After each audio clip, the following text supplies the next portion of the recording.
Back inside now with Julianne Moore. We want to talk about your new movie, but you love this song. I do. I love it. Cold never bothered me anyway. Yeah. You're going to come out next time. Yeah. Let's talk about this now. You star with Liam Neeson in this brand new thriller, Nonstop. Yeah. You're a passenger. He's a federal air marshal. Everything goes wrong in this transatlantic flight, and everyone's a suspect. We want to show everyone a little bit of it. Okay. Ever seen one before? No. The toilets were locked 10 minutes before the captain died. 5 minutes before that, I saw a woman enter. She's 70 years old. She said you went in after her. And she doesn't have Alzheimer's, if you're wondering.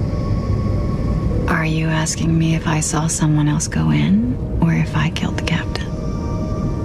I think he is. I know. I'm very suspicious, don't you think? Yeah, but your character is quite an enigma here. The only thing you really know about her is that she really wanted a window seat. That's right. She wanted a window seat. You don't know why. And she sits right next to Liam Neeson, which is where I'd sit if I were in an action movie. Want to be with absolutely. And I read that you wanted to do this movie because it really reminded you of the real thrillers we grew up with. Like in all those big action movies with a huge cast, like Towering Inferno and Poseidon Adventure, where you kind of follow a large group of people as they enter into a situation. You don't know who anyone is, how they're going to react. I always love those movies. Yeah, and it's got you like this the whole time. You know, we have a lot of Facebook questions coming in, and not surprisingly, a lot about your co-star. Liam. Yeah, Sherry Laird wants to know, is Liam as awesome in person as he seems to be on screen? He's super awesome. I think, people always ask me why audiences respond to him as an action hero, and I think he has so much personal integrity, and he's so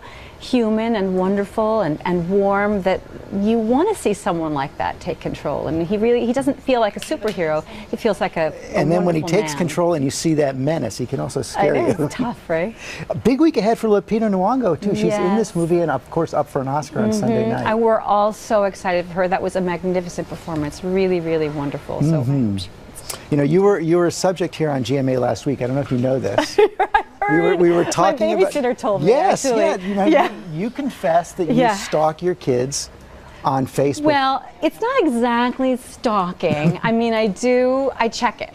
I look at it. Like, I follow my daughter on Instagram. I get all of her feeds. So, you had a lot of supporters. We were all agreeing with you. Of course you wouldn't want to do that. And I don't have a Facebook page, but my dad does, so he looks at my son's Facebook page, and so I keep track. It makes a lot of sense, and of course, if you're keeping track, all the kids now following Hunger Games, and this is your next big role. You're going to play a president. I am the president, Madam President, which is cool. It's nice to see a female president, right? Do you it sure is. Do you understand the appeal, like this hold it has on kids? I think the books are magnificent. I don't know if you've read them. I'm starting to now because my daughters are getting into them. I bought them for my son years ago, long before they were making them into movies. I actually bought him the third volume, Mockingjay. But I hadn't read them, and then I was on vacation, and my daughter was reading them, and I had nothing to read. She was playing ping pong, so I picked up the book, and I tore through them. I think they're wonderful. I mean, they're really political books with adolescent overtones, and they're pretty magnificent. I have to thank you. I spent many hours when my daughters were a little bit younger reading Freckle-Faced Strawberry. It was so much fun. Of course, that's your children's book. And I know you've written another one called My Mom is a Foreigner, but Not to Me. Is that something to keep up?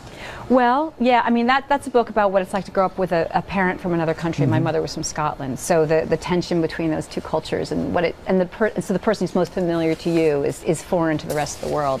But yeah, Freckle-Faced Strawberry is going to keep going. We're moving into early readers, which is really exciting for me because I feel like that's a great place for the character, and kids really respond to her. No, they sure do. No question about it. It's going to schools now.